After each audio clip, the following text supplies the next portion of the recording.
Recently leaked emails published by WikiLeaks show that Hillary Clinton's chief of staff at the State Department, Cheryl Mills, was also, at the same time, an advisor to the Clinton Foundation.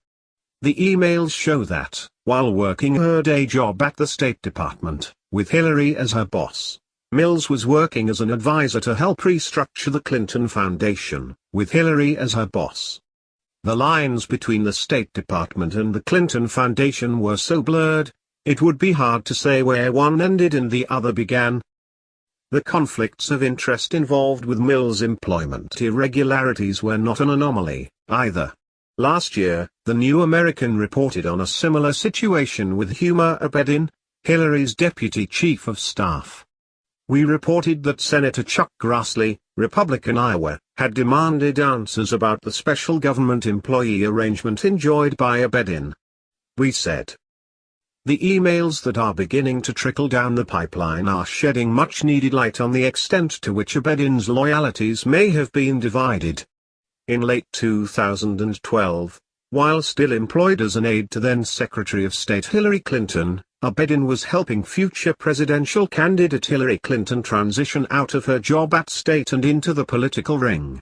If that's confusing, it's because it's supposed to be. Such ambiguity led Grassley to write to Abedin and the current Secretary of State, John Kerry, to ask, how can the taxpayer know who exactly SGE's, special government employees, are working for at any given moment? How can the ethics officer at the State Department know? During that time of ambiguous multi-employment, she helped plan and execute a trip to Northern Ireland for then Secretary of State Hillary Clinton, who was going there on official state business. In one email, dated November 30, 2012, she helped pull together a meeting at a private club in Dublin that was attended by donors for both the Clinton campaign and the Clinton Foundation, as well as her other boss Declan Kelly, CEO of Teneo Holdings. But Kelly was also the U.S. economic envoy to Northern Ireland appointed by none other Hillary Clinton.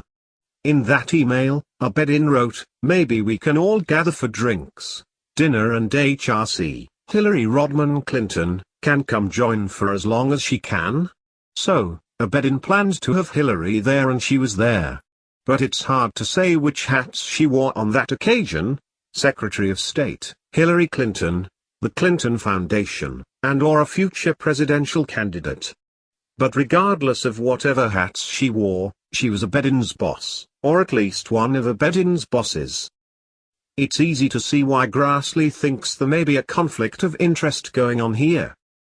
Now, more than a year later, leaked emails show that the blurry lines extended further than was previously known. Not that this new information should shock anyone familiar with the type of ethics that seem to mark nearly everything the Clintons are involved in. A common element in those blurry lines is Teneo Holdings, a consulting company founded by longtime Clinton associate Doug Band. Bill Clinton served as an advisor to Teneo. Huma Abedin, as mentioned above, worked for Teneo. And Cheryl Mills was there all along, helping to set up the smoke and mirrors to keep it all behind the scenes and out of the sight of the public. For instance, as the Daily Mail reports, Mills worked closely with the foundation and Bill Clinton, even as she was tasked at the State Department with helping to vet the former president's paid speaking engagements and non-profit work for potential conflicts of interest. In one email, dated January 13, 2013, Mills sent a message via Bill Clinton's assistant to Bill, who, despite Hillary's claims to the contrary, famously said he has used email only twice. The message was titled WJC Infrastructure Paradigm and pertained to ways Mr. Clinton could restructure his business interests to avoid the appearance, if not the reality, of corruption. Mills wrote, for WJC. Mr. President. Attached is the VETA paradigm for the separation of personal and other activities, foundation, business, non-profit, political, official, to provide support for you in the range of activities in which you engage. I am circulating it to the board, Bruce, Terry, CVCM, as well as copying John, Justin and Doug, all of whom have embraced the principles set forth in the document. I also will be sharing this document with Victoria and Jennifer for their FYI. I believe it would be beneficial to have a common conversation that includes everyone regarding the implementation of this in the next week. I am copying John, who, as you know, is handling the implications for this new model for the Foundation. I look forward to talking when convenient. CDM. It seems never to have occurred to anyone that having Mills, who worked for Hillary at the Foundation, vetting Hillary's husband's speaking engagements for conflicts of interest as part of her job at the State Department, where Hillary was her boss, was itself a conflict of interest. Just to top it off, it likely amounts to Mills being paid twice for the same work. And there is little doubt where her loyalties were, as she worked for both Secretary of State Hillary Clinton and Clinton Foundation board member Hillary Clinton. The lines and the ethics were all so fuzzy, no one could separate them. Ken Bohm, chairman of the National Legal and Policy Center, has noticed those fuzzy lines, as well, saying, "The new revelations in the latest WikiLeaks email disclosure proved Cheryl Mills worked extensively with the Clinton Foundation, their board, President Clinton, and Chelsea Clinton, while at the same time working in a role at the State Department that appears to have created a serious conflict of interest." Bohm also points out that the recently leaked emails show Miss Mills did not fully reveal her role with the Clinton Foundation when interviewed by the Congressional Select Committee on Benghazi.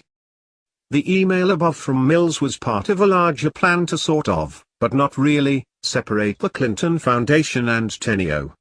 Mills drafted a memo which said, commencing January 1, 2012, the President instead will become a client of Teneo. Teneo principals will provide consulting services to the President in his personal capacity. So Bill Clinton goes from advising Teneo to having Teneo advise him. No, that's not suspicious at all. But in the world of the Clintons and their associates, it appears that the only rule is that it's okay to do whatever you can get away with. With ethics like that, it is a foregone conclusion that a Clinton 2.0 presidency will be marked by corruption, ethics violations, and conflicts of interest.